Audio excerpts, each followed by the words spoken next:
Welcome viewers, Dr. JWA, theologist. This series is entitled The Letter They Didn't Want Sent, episode 34. When you realised the family only felt close when you were weakened. And viewers, the frightening part was not the rejection, it was how much warmth suddenly returned once you became emotionally smaller. That was the pattern that eventually became impossible to ignore. The atmosphere became tense whenever clarity strengthened inside you. But the moment exhaustion returned, the room softened again. Someone became gentler. Someone suddenly checked on you. Someone started acting emotionally connected again.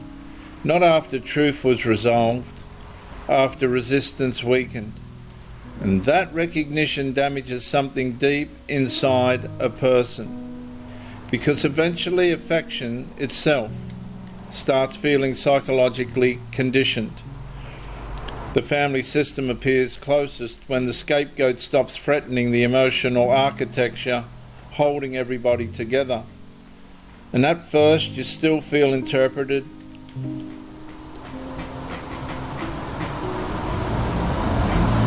You still feel the pattern.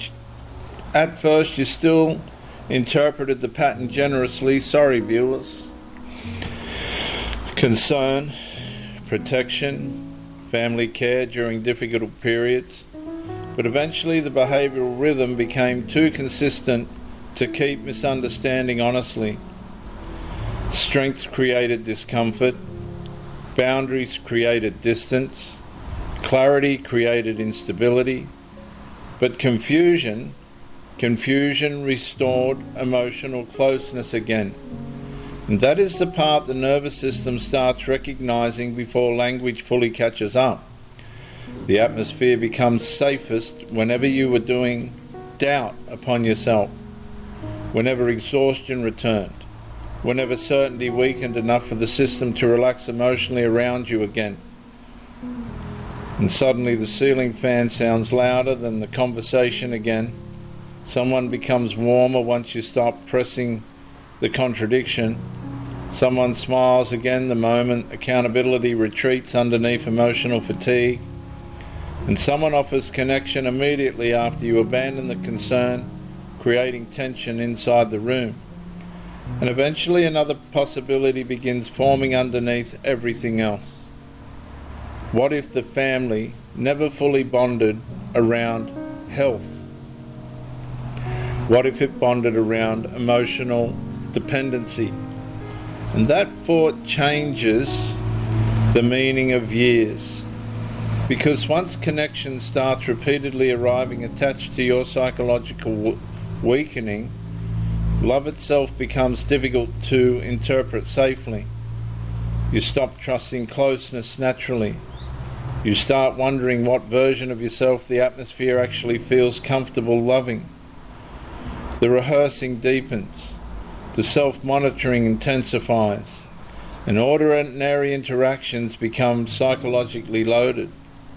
You begin studying whether acceptance increases whenever your boundaries decrease, whether warmth returns whenever your self-retraction returns with it. And eventually the exhaustion becomes existential, because the person no longer only fears conflict, they fear the emotional belonging inside the family may require permanent self-abandonment. And that is what starts collapsing the nervous system most deeply. Not one confrontation, conditional attachment. Years of emotional closeness repeatedly appearing alongside weakness, confusion, guilt, apology, exhaustion, or self-doubt, until eventually the person no longer knows whether the family actually misses them or misses access to the version of them that remained easier to psychologically manage. And that is why the letter eventually stops feeling emotional. It starts feeling diagnostic. A final behavioural record preserving the terrifying possibility that the family system may never have felt safest around your health, only around your diminishment.